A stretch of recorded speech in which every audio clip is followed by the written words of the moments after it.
Décembre 1945. Un escadron de la US Navy disparaît au large des côtes de Floride. Mars 1918. Un énorme cargo de la US Navy en route pour Baltimore disparaît sans laisser de traces. Au fil des ans, de nombreux autres navires et avions vont se volatiliser en pleine mer, dans une zone de 725 000 km², longtemps auréolée de mystères, de légendes et de peur. Le triangle des Bermudes. Grâce aux technologies modernes, nous pouvons désormais retirer l'eau couche après couche afin de révéler un paysage jusqu'alors caché. Nous allons vider le triangle des Bermudes. Nous nous enfoncerons dans ses profondeurs afin d'explorer ses recoins les plus sombres. Et nous tenterons de résoudre quelques-uns de ses plus grands mystères. Une fois l'eau entièrement vidée, qu'allons-nous trouver au fond du triangle des Bermudes ?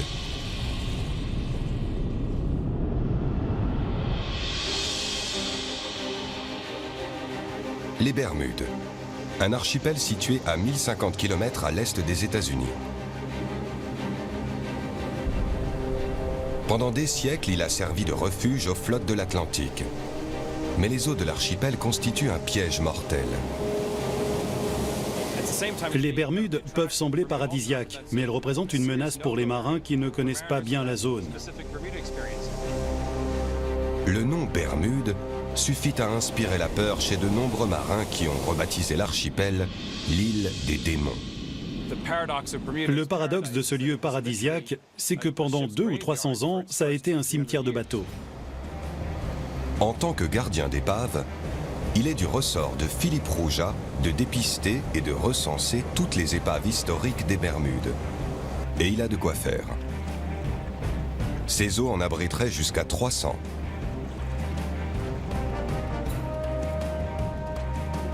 Pourquoi tant de bateaux se sont échoués dans ces eaux claires et cristallines si proches des côtes? Aujourd'hui, Philippe doit examiner plusieurs épaves qui pourraient bien nous aider à faire la lumière sur ce mystère.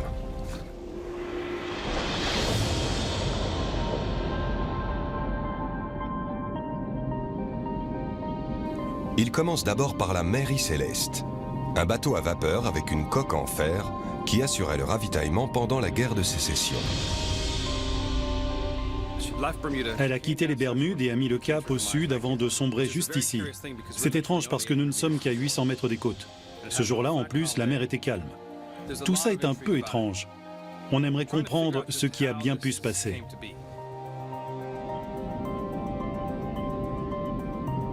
L'épave repose par 15 mètres de fond. La roue à aube du bateau est facilement reconnaissable. Plus loin, sur la côte, on découvre une autre épave, le Constellation. Et plus loin encore, voici le Montana.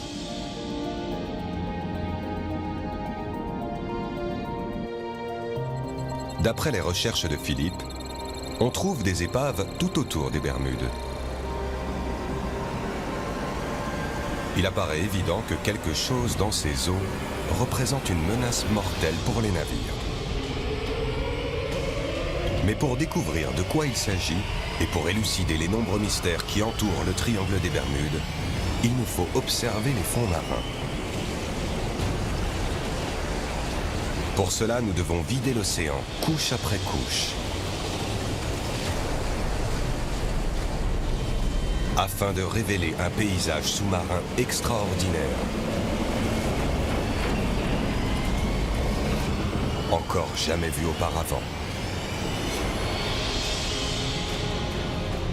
Il est désormais possible d'observer les profondeurs du triangle des Bermudes grâce à une technologie en plein essor appelée cartographie par sonar. La cartographie par sonar envoie des ondes sonores vers les fonds marins. Le signal retour permet d'estimer la forme et la profondeur des terres situées en dessous. Cette technologie pourrait nous aider à comprendre pourquoi on trouve des centaines d'épaves autour de l'archipel.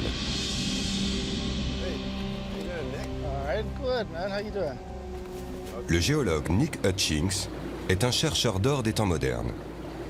Il utilise la cartographie par sonar pour repérer des formations sous-marines spécifiques situées à proximité des épaves des Bermudes. Je suis à la recherche de dépôts minéraux. Il s'agit de cheminées ou de monts hydrothermaux, également connus sous le nom de fumeurs noirs.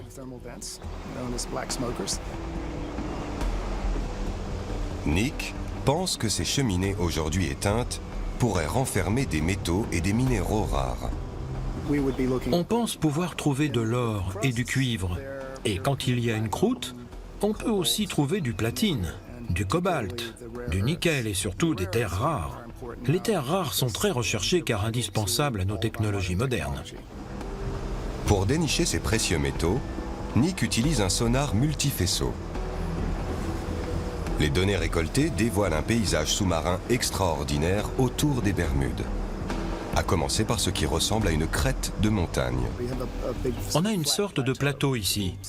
Au-dessus, on a la crête. Et là, on observe une pente de 60 degrés qui plonge à plus de 600 mètres de profondeur. Il s'agit d'une découverte fascinante. Mais comment se fait-il qu'on trouve une chaîne de montagnes sous-marines au large des côtes des Bermudes? Pour comprendre, il est nécessaire de prendre un peu de recul. Grâce aux données fournies par les sonars tout autour des Bermudes, il nous est désormais possible de vider virtuellement cette zone de son eau. Une fois l'eau retirée, la petite île semble perchée sur un impressionnant sommet montagneux de 4000 mètres d'altitude, perdu au milieu de l'océan Atlantique.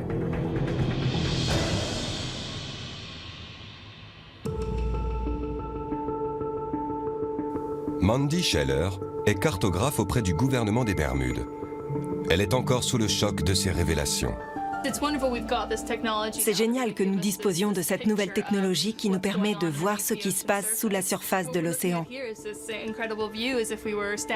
Voici la vue qu'on aurait depuis le sommet de la montagne des Bermudes si on regardait vers le sud et vers les Caraïbes une fois toute l'eau retirée. On découvre une gigantesque plaine devant nos yeux. C'est extraordinaire de trouver une montagne au milieu de nulle part.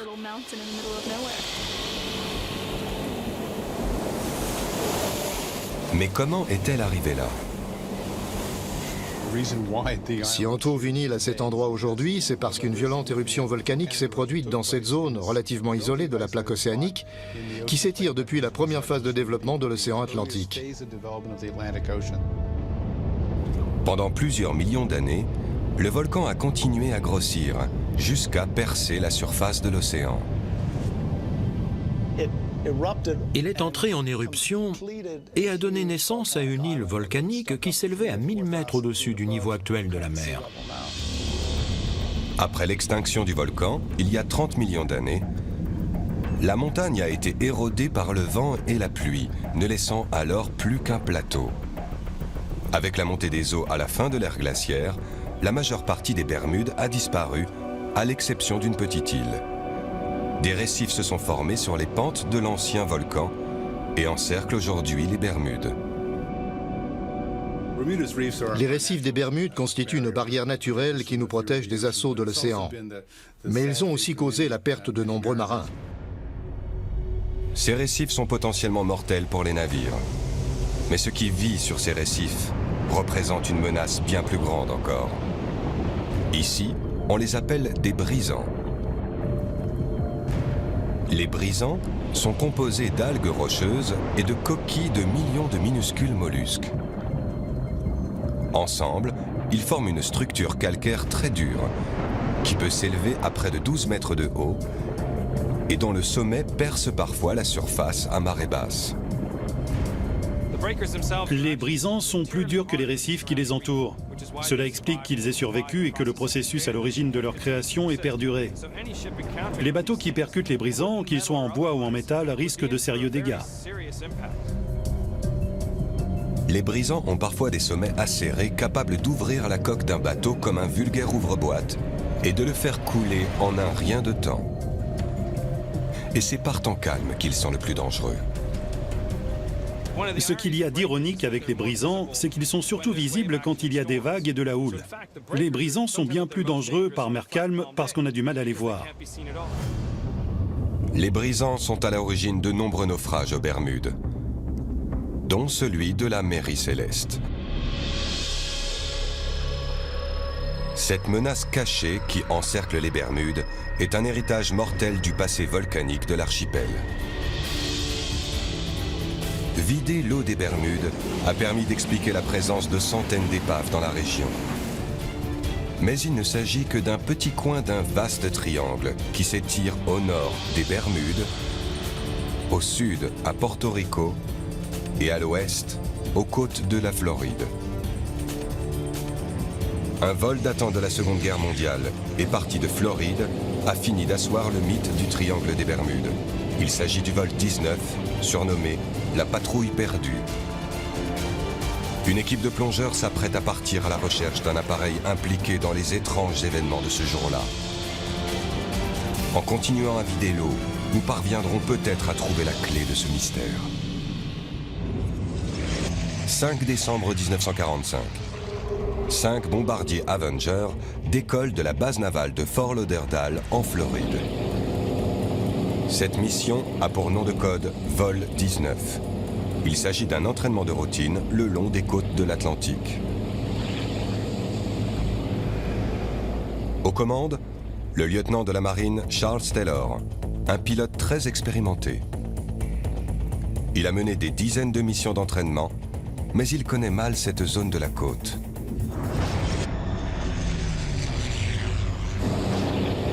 Arrivé à mi-parcours, les choses commencent à se gâter.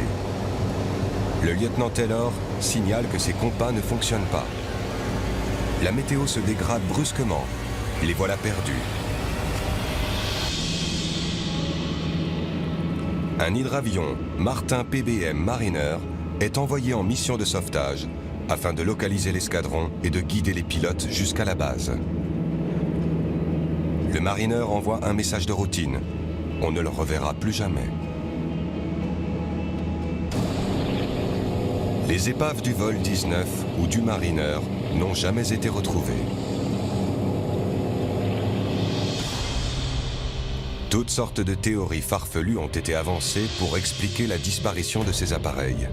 D'un enlèvement extraterrestre aux effets d'un champ électromagnétique. Mais il semble en fait plus probable que les pilotes se soient perdus. À court de carburant, ils ont été contraints de se poser sur l'océan. Le Mariner et le vol 19 ont rencontré des difficultés quelque part au large des Bahamas. Pour la première fois, il est possible d'évacuer l'eau de cette zone afin d'observer le fond marin 5000 mètres plus bas. On découvre alors une vaste zone sans aspérité appelée la plaine abyssale. Un immense désert sous-marin. On comprend mieux que les appareils n'aient jamais été retrouvés. Mais 70 ans plus tard, nous allons peut-être réussir à localiser le Martin PBM Mariner envoyé en secours.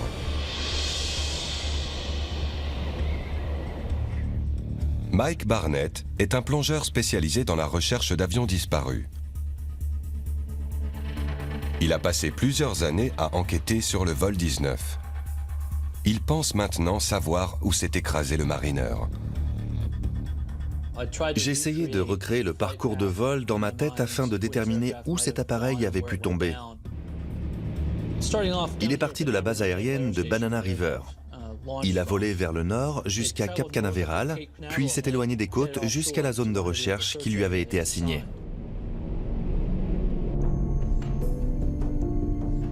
Nous savons qu'une demi-heure après le décollage, un cargo a aperçu une explosion dans les airs. Quand il s'est rendu sur place, il n'a trouvé aucun débris. Soit l'appareil avait coulé, soit les morceaux avaient été emportés par le Gulfstream. Aujourd'hui, Mike et son équipe se lancent à la recherche des restes de l'appareil disparu. Le site qu'on va examiner aujourd'hui se situe à 70 mètres de profondeur et à environ 80 km des côtes. Il s'agit d'un site digne d'intérêt parce qu'il se trouve dans le périmètre de recherche. C'est un peu plus au nord, mais avec l'influence du Gulf Stream, l'épave aurait très bien pu être entraînée vers le nord. Des pêcheurs de la région ont signalé une épave dans cette zone. Mike tente de la localiser à l'aide de son sonar. On vient de passer au-dessus de la cible. On ne voit pas grand-chose. C'est petit, mais c'est normal pour un avion. Il ne nous reste plus qu'à nous équiper et aller voir ce qu'il en est.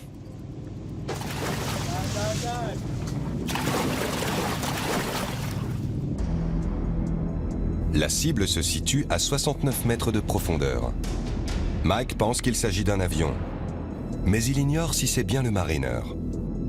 La visibilité à cette profondeur est très limitée, et un fort courant rend les recherches difficiles. On sait qu'on est proche. Il y a des tas de poissons et on sait que les épaves attirent les poissons.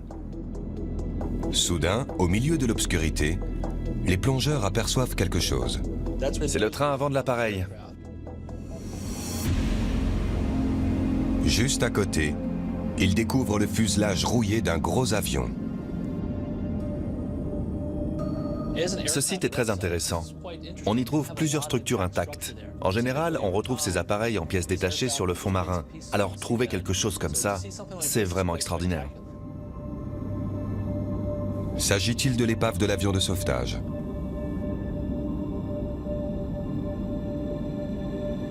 Il va maintenant falloir noter tous les indices qui pourraient permettre d'identifier l'appareil. Les plongeurs viennent de repérer des pylônes le long des ailes ayant pu servir à fixer des flotteurs. Il semble s'agir d'un appareil amphibie. Les hublots le long du fuselage coïncident bien avec ceux d'un Mariner. La forme du stabilisateur horizontal semble également correspondre aux photos de l'appareil disparu. Tout laisse penser qu'il s'agit du Mariner amphibie. Mais l'équipe n'a pas encore trouvé de preuves irréfutables. C'est un avion, ça ne fait aucun doute. Mais je préfère être prudent. Il présente des caractéristiques intéressantes. Il y a de nombreuses choses qu'on s'attend à trouver sur un avion de sauvetage. Mais je préfère remonter pour visionner les vidéos. Je suis aux anges, mais tout ça mérite un examen plus approfondi.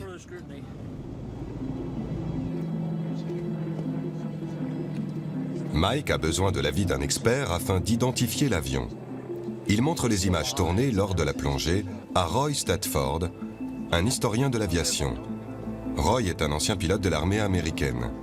Il s'y connaît en appareil militaire. C'est le tout début de la plongée. On nage vers le fond en remontant le courant jusqu'à l'épave. Regardez, on commence à voir les débris. À la base, on espérait trouver le Martin PBM Mariner. Mais en examinant la zone, on s'est rendu compte que ça ne collait pas. Du coup, on se demande de quel appareil il peut s'agir. En se basant sur le système de freinage et sur la roue, je peux vous affirmer qu'il s'agit d'un avion datant d'après la Seconde Guerre mondiale. On dirait une partie du cockpit, le sommet du pare-brise. Roy est certain qu'il ne s'agit pas de l'épave du Mariner qu'il recherche. Mais s'il ne s'agit pas de l'avion envoyé en mission de sauvetage, de quoi s'agit-il alors? La réponse à cette question pourrait aider à résoudre un autre mystère du triangle. Vous avez vu ce hublot? Il semble être conçu pour accueillir un appareil photo. Absolument. Il y en a plusieurs à l'intérieur, ils sont bien visibles. Ça a tout de suite attiré notre attention. Il s'agit d'un biréacteur. Je ne vois que deux possibilités. Avec ces deux pylônes, un de chaque côté, il peut s'agir d'un RB-66, qui n'a absolument aucune raison de se trouver dans cette zone, ou bien d'un A3. Il ne faut pas longtemps à Roy pour identifier de façon certaine le type de l'appareil. Il s'agit d'un A3 Skywarrior. C'est évident lorsqu'on examine le fuselage, les pylônes sous les ailes, ainsi que l'angle de flèche et le fait que le train d'atterrissage se trouve à l'intérieur du fuselage. Ça prouve sans aucun doute qu'on a affaire à un A3 Skywarrior. L'A3 Skywarrior était à l'époque le plus gros bombardier embarqué de la US Navy. Des documents de l'armée montrent qu'en 1960, un appareil s'est écrasé dans cette zone lors de son atterrissage sur un porte-avions.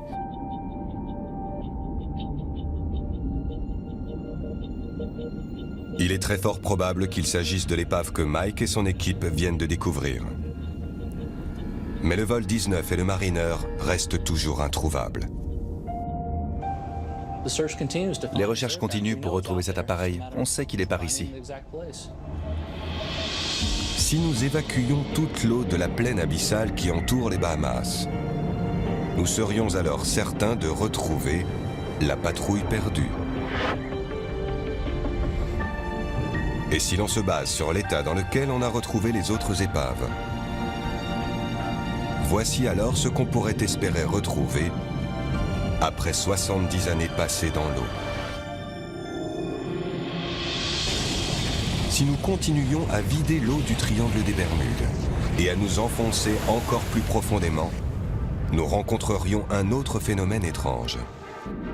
Aux Bahamas, de vieilles légendes font état de monstres marins cachés dans des grottes sous-marines. Des monstres capables de dévorer des hommes, mais aussi des bateaux. Les scientifiques s'apprêtent à découvrir ce qui se cache derrière ces légendes.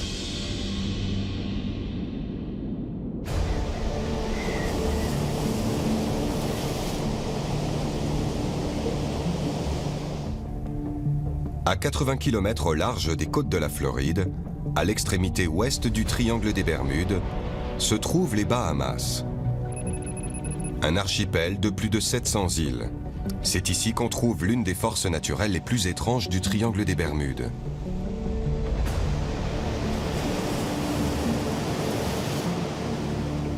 Des tourbillons capables, d'après les légendes locales, d'aspirer hommes et bateaux.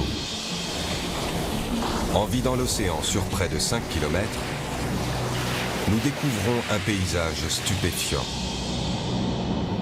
Les Bahamas reposent sur un vaste plateau calcaire qui s'élève au-dessus du plancher océanique. On l'a baptisé le Grand Banc des Bahamas. Ces falaises, plus hautes que celles qu'on trouve sur la terre ferme, culminent à près de 5000 mètres d'altitude, soit 3 fois la hauteur du Grand Canyon. Certains mythes et légendes remontent à plusieurs siècles.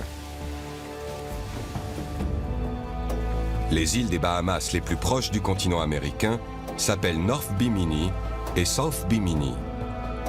Il y a plusieurs siècles, leurs eaux étaient très prisées des pirates.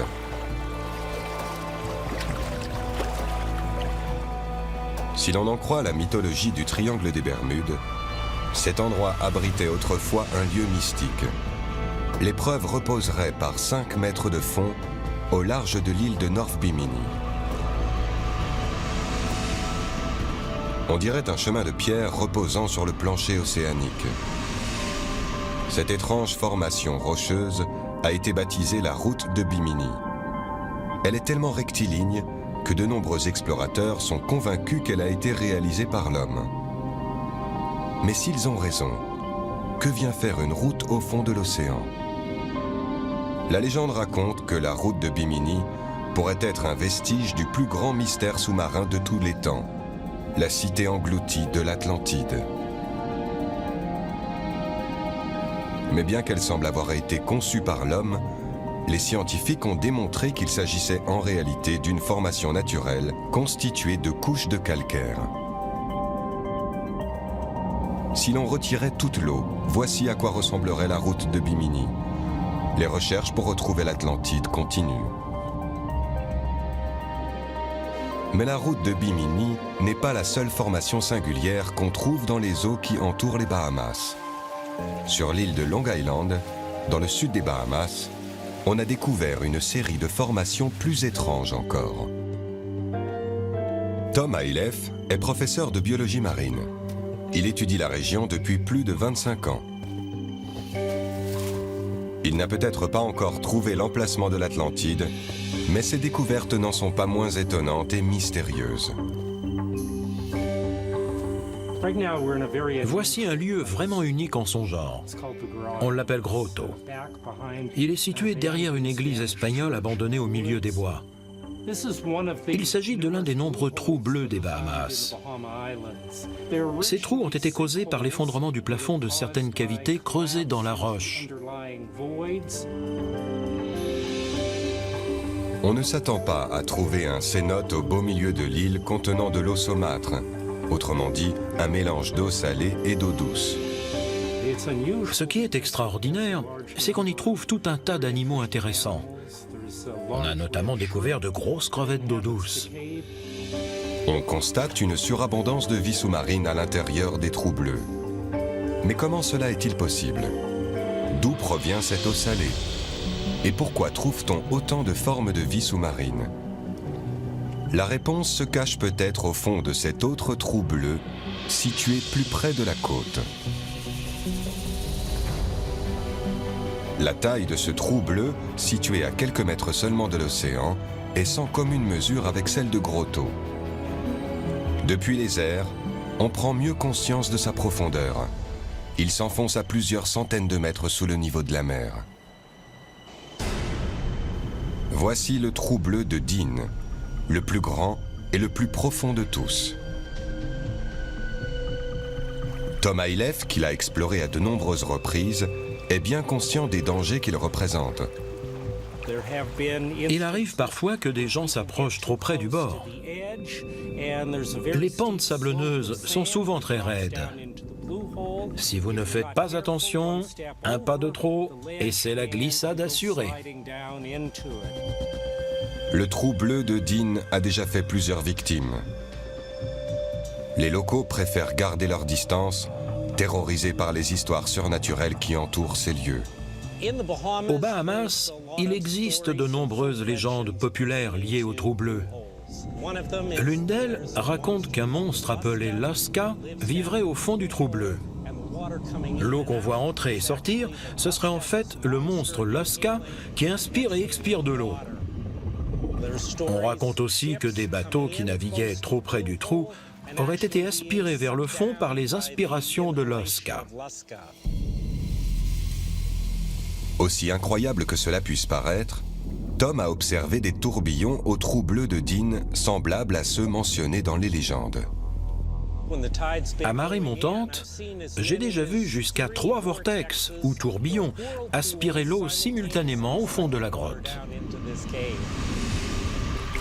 Tom espère trouver une explication rationnelle à cet étrange phénomène. Il s'opère un effet de marée. Mais se pourrait-il qu'il y ait d'autres forces en jeu dans les profondeurs de ce trou bleu en grande partie inexploré? Le seul moyen d'en avoir le cœur net, c'est de plonger. Tom explore les trous bleus des Bahamas depuis plus de 20 ans, mais il est toujours aussi impressionné. Ce sont des portes d'entrée vers un autre monde. Quand on plonge, on découvre un décor qui ne ressemble à aucun autre sur cette planète. Les trous bleus sont des phénomènes naturels insolites que les géologues pensent avoir percés à jour. Lors de la dernière ère glaciaire, le niveau des mers était plus bas. Ces rochers calcaires se trouvaient alors au-dessus de la surface. Des pluies acides se sont infiltrées, érodant le calcaire et provoquant l'apparition de gros trous dans la roche. Il arrive parfois que le plafond des cavités s'effondre, créant alors la forme typique de bouteilles associée au trou bleu. Avec l'élévation du niveau des mers à la fin de l'ère glaciaire, la structure s'est retrouvée entièrement submergée. Tom se lance à l'assaut du trou bleu de Dean quand soudain, le passage s'élargit.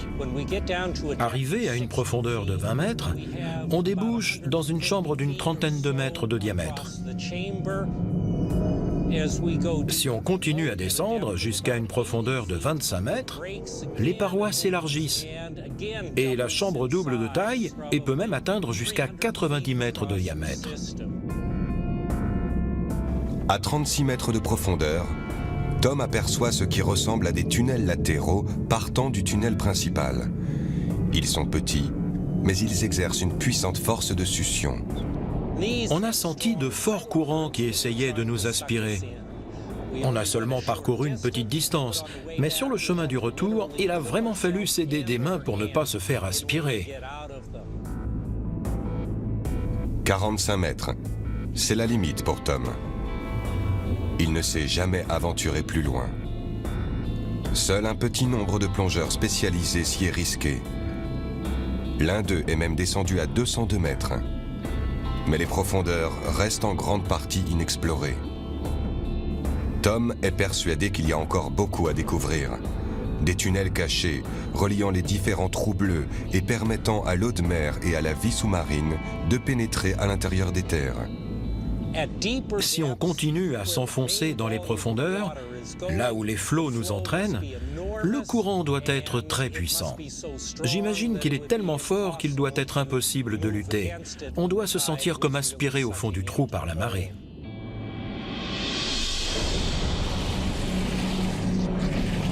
Si nous vidions le trou bleu de Dean, nous découvririons non seulement une grotte en forme de bouteille, mais aussi un réseau de tunnels et de fissures s'enfonçant dans les profondeurs.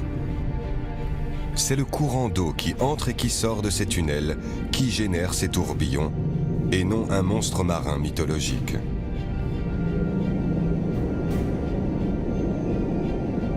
Sans l'eau, le trou bleu de Dean n'est qu'une structure géologique certes menaçante, mais entièrement naturelle. Les trous bleus des Bahamas ont commencé à nous révéler certains de leurs secrets. Mais il reste encore de nombreux phénomènes inexpliqués à l'œuvre dans le triangle des Bermudes. D'étranges récits évoquent de gigantesques murs d'eau surgissant de nulle part. On parle aussi d'une curieuse substance sous-marine couvrant les fonds marins et capable de détruire les bateaux.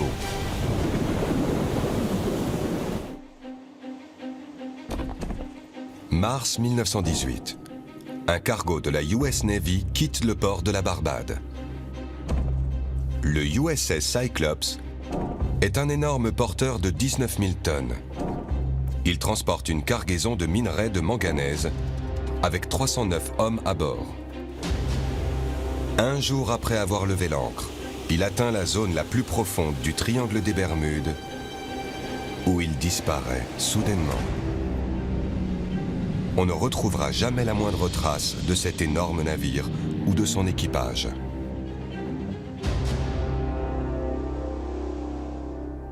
Pour Marvin Barash, cette histoire est avant tout une tragédie personnelle. Mon grand-oncle, Lawrence Merkel, était pompier à bord du navire. Il avait une vingtaine d'années. Il fait partie des 309 disparus. Quand un navire coule, on retrouve généralement des objets, que ce soit un morceau de canot de sauvetage, une partie de la cargaison ou bien des débris.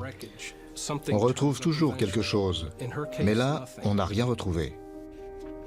L'absence de débris va engendrer les théories les plus folles. On a publié tout un tas d'histoires étranges.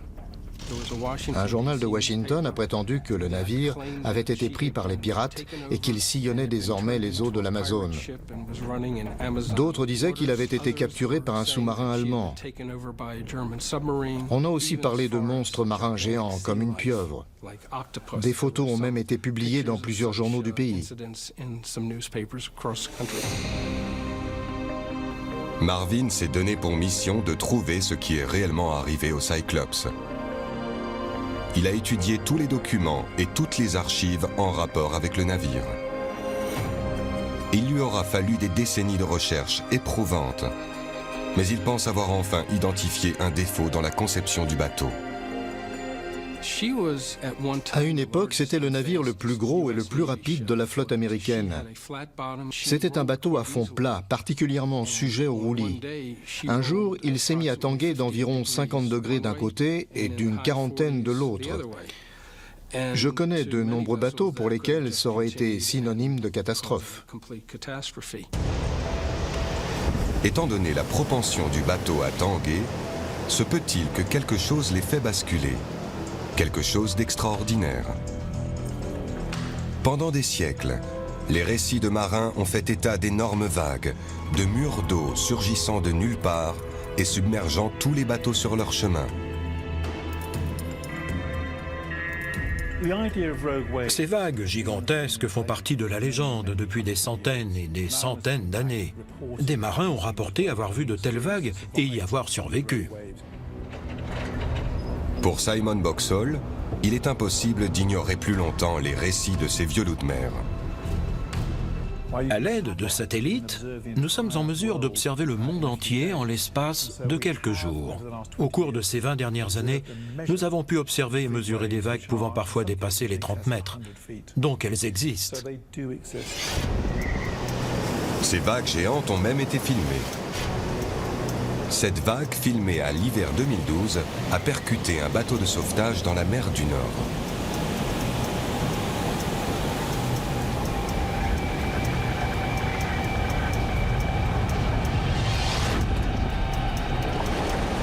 Étant donné les conditions météorologiques extrêmes rencontrées dans le triangle des Bermudes, pourrait-on y observer des vagues de taille similaire? On a l'Atlantique Nord, des tempêtes équatoriales, de nombreux ouragans, des tempêtes en provenance du golfe du Mexique. Tout cela crée une mer instable et agitée, avec des vagues gigantesques. Les eaux agitées du triangle ont-elles produit des vagues suffisamment grandes pour faire couler le Cyclops? Le triangle des Bermudes reste depuis toujours nimbé de mystères. Mais à l'aide des technologies modernes, nous sommes désormais en mesure d'évacuer l'eau, couche après couche, afin de dissiper le mythe et de découvrir ce qu'il en est réellement.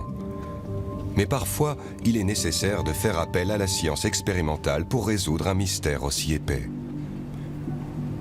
Université de Plymouth, dans le sud de l'Angleterre. Voici le bassin à houles du laboratoire Coast, l'un des plus importants et des plus performants du Royaume-Uni. Il est en mesure de simuler toutes les conditions océaniques pouvant survenir dans le triangle des Bermudes. Les scientifiques prennent la notion de vague géante très au sérieux. Aujourd'hui, les océanographes réalisent une expérience afin de déterminer si une grosse vague a pu faire couler un navire aussi gros que le Cyclops.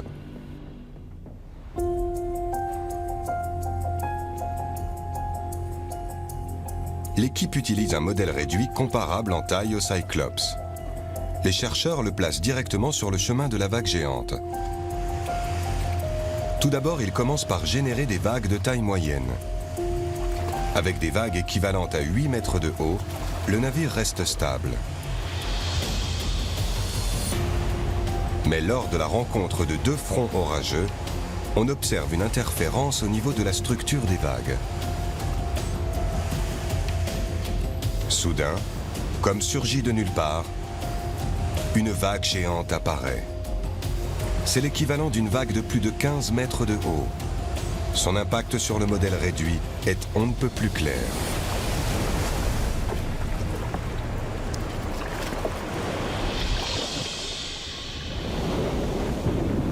Voici la preuve qu'une grosse vague a pu, en théorie, faire couler le Cyclops.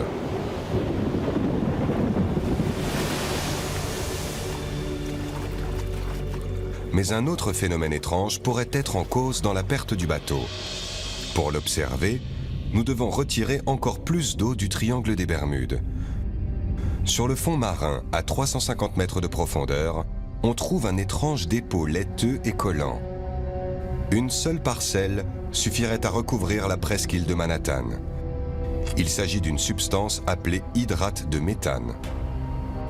Ces hydrates de méthane sont le résultat de la décomposition de matières organiques mortes, poissons, plantes, plancton, qui finissent par s'amonceler sur les fonds marins où ils se dégradent sous l'effet des bactéries et des microbes. Cette image montre une accumulation d'hydrates de méthane sur les fonds marins. Le méthane peut aussi se retrouver emprisonné dans des poches sous le plancher océanique. En 1981, en mer de Chine méridionale, un navire de forage a percé une poche de gaz peu profonde. En remontant à la surface, le gaz a déséquilibré le bateau qui a fini par chavirer et par couler. Une perturbation de grande ampleur au niveau du plancher océanique, comme un tremblement de terre ou un glissement de terrain, risquerait de déloger une quantité non négligeable d'hydrate de méthane. Cette quantité, en remontant à la surface, pourrait se transformer en gaz.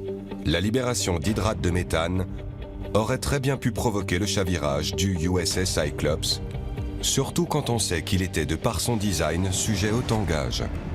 Mais le seul moyen de déterminer ce qu'il s'est réellement passé est de retrouver l'épave du bateau. J'ai étudié jusqu'où le bateau avait pu aller depuis son port de départ. Je pense qu'il était parti depuis une journée et qu'il avait atteint la zone située au nord-ouest de Porto Rico. Marvin espère qu'on trouvera un jour l'emplacement de l'épave. Ça serait génial de trouver l'endroit où gît le Cyclops, ainsi que mon grand-oncle et tous les autres qui servaient à ses côtés.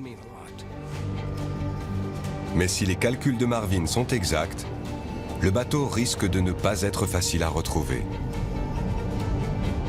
Une fois asséchée, la zone a révélé une fosse de 8 km de profondeur, la fosse de Porto Rico. C'est le point le plus profond du triangle et même de l'océan Atlantique tout entier.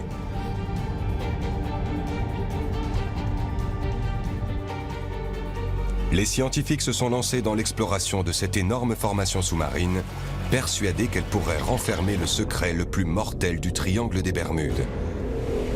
La source d'un tsunami potentiellement dévastateur.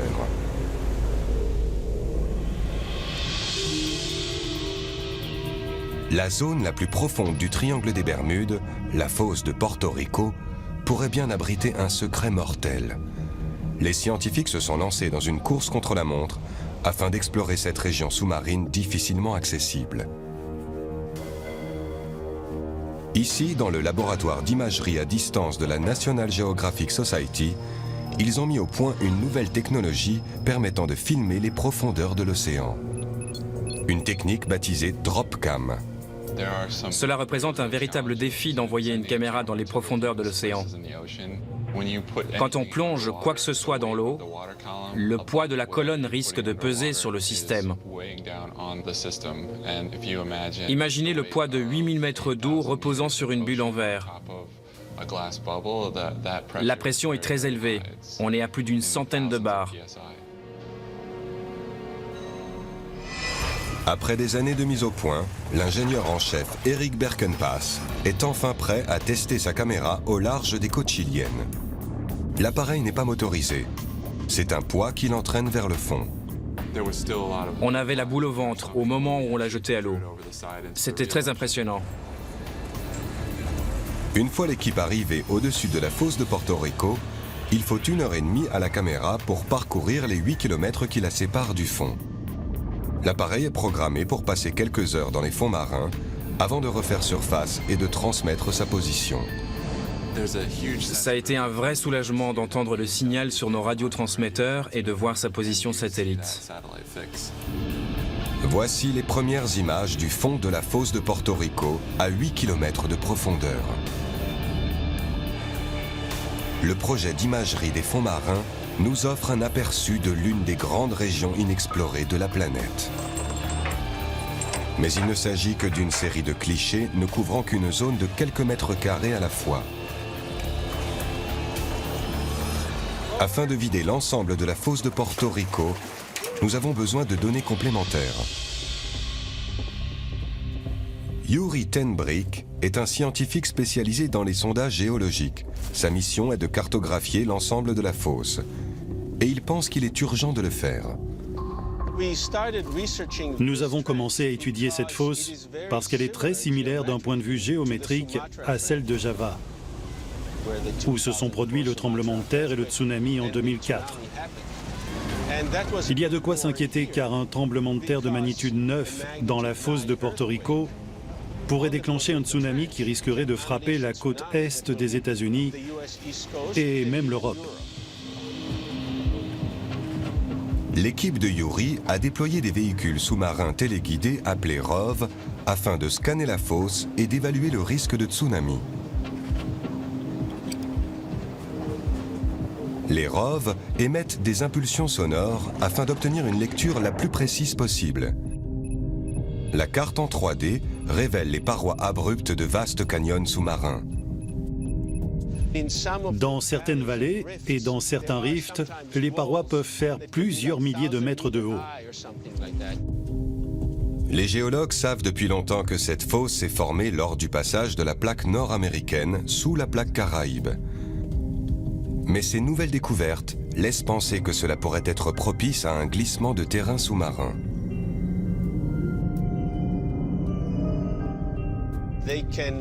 Ces glissements de terrain peuvent déplacer des rochers dans des zones qui font plusieurs centaines de kilomètres carrés. Autrement dit, de la taille de grandes villes. Ces rochers peuvent faire 200 mètres d'épaisseur et atteindre 10 ou 20 kilomètres cubes. Un glissement de terrain sous-marin de cette ampleur ferait planer la menace d'un tsunami sur la côte est des États-Unis, comme le redoute Yuri. Pensez à Boston, à Charleston, à Baltimore et à toutes les centrales nucléaires qui se trouvent le long de la côte. On doit se préparer à une telle éventualité.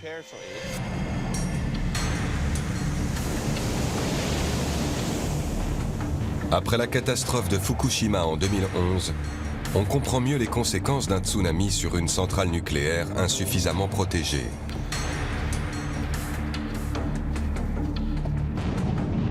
Pour qu'un tel tsunami touche les États-Unis, il faudrait un tremblement de terre de magnitude 9 dans la fosse.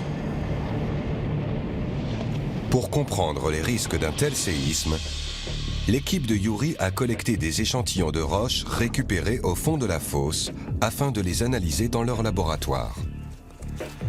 Ce qu'ils ont découvert est un soulagement pour les populations vivant sur la côte est des États-Unis. Mais pour celles vivant plus près de la fosse, l'effet pourrait malgré tout être dévastateur. Nos connaissances actuelles ne nous permettent pas de savoir si des tremblements de terre d'une telle ampleur sont possibles. Cela ne veut pas dire qu'il n'y aura pas un jour des tremblements de terre de magnitude 8 à 8,5. Ils ne toucheront peut-être pas les côtes est des États-Unis, mais ils risqueraient de provoquer de gros dégâts dans les Caraïbes. Il est également possible qu'un tremblement de terre en plein milieu de la fosse puisse provoquer la libération d'hydrate de méthane. Un indice supplémentaire venant étayer la thèse selon laquelle ce gaz serait lié à certaines des disparitions célèbres dans cette zone. Les données récoltées par Yuri nous ont permis de vider les 800 km de la fosse de Porto Rico. Étant donné sa vaste étendue et son incroyable profondeur, il n'est pas étonnant que de nombreux bateaux et avions disparus dans le triangle n'aient jamais été retrouvés. Elle abrite de spectaculaires falaises de plusieurs kilomètres de haut et un paysage à couper le souffle. Au fond de l'océan Atlantique, par 8 kilomètres de fond.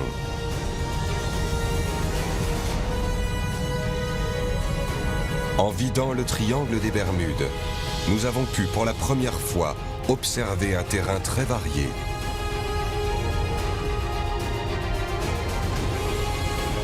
À commencer par l'un des plus étranges phénomènes de nos océans. Les mythes et légendes du triangle sont tenaces et profondément ancrés en nous. Mais néanmoins, nous avons découvert que les dangers rencontrés dans cette zone ne provenaient pas de phénomènes surnaturels, mais de forces réelles, bien que mortelles, de mère nature.